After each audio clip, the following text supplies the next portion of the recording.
So hello everyone, দেখো আজকে যে প্রশ্নটা দেওয়া রয়েছে, কি দেওয়া রয়েছে, একটি সংখ্যাকে 68 দিয়ে ভাগ করলে যদি 269 আমাদের প্রতি ভাগশেষ ভাগফল হয় এবং ভাগশেষ শূন্য হয়, তাহলে সংখ্যাটাকে 67 দ্বারা ভাগ করলে ভাগশেষ কত হবে।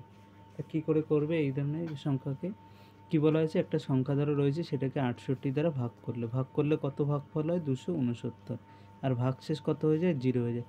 এখন আমাদের বের কী করতে বলা হয়েছে? এই মাঝের যেই সংখ্যাটা রয়েছে, অর্থাৎ যেটাকে আমরা বলি কি ভাজ্য, এই সংখ্যাটা আমাদের বের করতে বলা হয়েছে।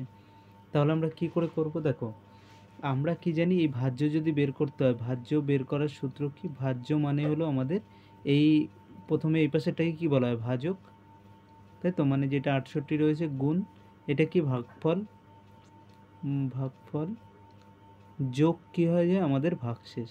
এটা করলে আমাদের কী হয়ে যায়? টোটাল ভাজ্য যেটা রয়েছে বেরিয়ে যায় মাঝেরটা। কিন্তু এখানে কি বলা হয়েছে? এখানে বলা হয়েছে যে আমাদের দেওয়া রয়েছে কি, দেখো, দেওয়া রয়েছে আমাদের ভাজক দেওয়া রয়েছে, ভাগফল দেওয়া রয়েছে, দুটোই দেওয়া আছে। এইটা দেওয়া রয়েছে 68 গুণ ভাগফল কত? 269, আর ভাগশেষ কত? 0 দেওয়া রয়েছে। এখন বলা হচ্ছে যে প্রথম ক্ষেত্রে যেটা ভাজক হলো তো হলো, এবার দ্বিতীয় ক্ষেত্রে যদি সেই সেম সংখ্যাটাকে, এই যেই সংখ্যাটা আমাদের এখানে দেওয়া রয়েছে, এইটার ক্ষেত্রে কি ভাজ্যটা আমাদের ভাজ্য বেরিয়ে যাবে যদি এটাকে গুণ করি। কিন্তু গুণ করার আগে আমরা দেখো, যদি বলছে সেকেন্ড ক্ষেত্রে যদি সংখ্যাটা 68 দিয়ে না করে এটা যে 68 বদলে 67 দিয়ে করতাম, তাহলে কি হতো?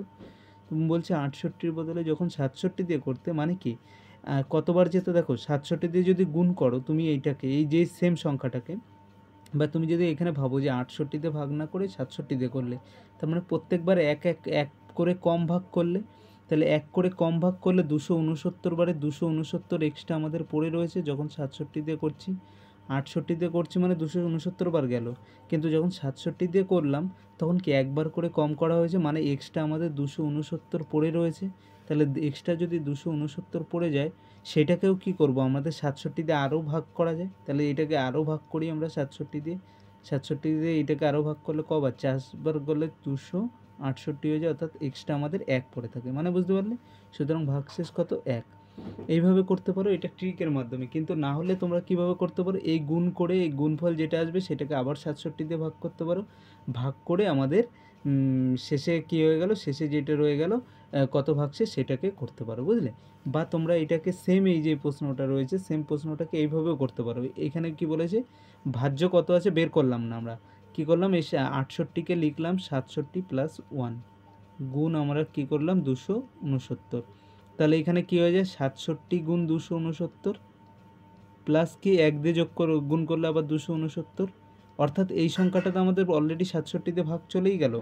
68কে যদি লিখি, যদি বলা হয় এবার এই সংখ্যাটাকে আমাদের বলেছে যদি 67 দিয়ে ভাগ করি কত ভাগশেষ পড়ে থাকবে, তুমি কি বলবে? তুমি বলবে যে এই যে এই সংখ্যাটা সম্পূর্ণ 67 দিয়ে কেটে যাচ্ছে যেহেতু 67 রয়েছে, কিন্তু এই পাশের সংখ্যাটা কাটছে না, সুতরাং এইটাকে ভাগ করলাম, দেখলাম 4 বার গেল, এক্সট্রা 1 পড়ে থাকলো, সুতরাং এই একই হলো আমাদের ভাগশেষ। যেই প্রসেস ইচ্ছা তোমরা সেই প্রসেসে কিন্তু এটা করতে পারো।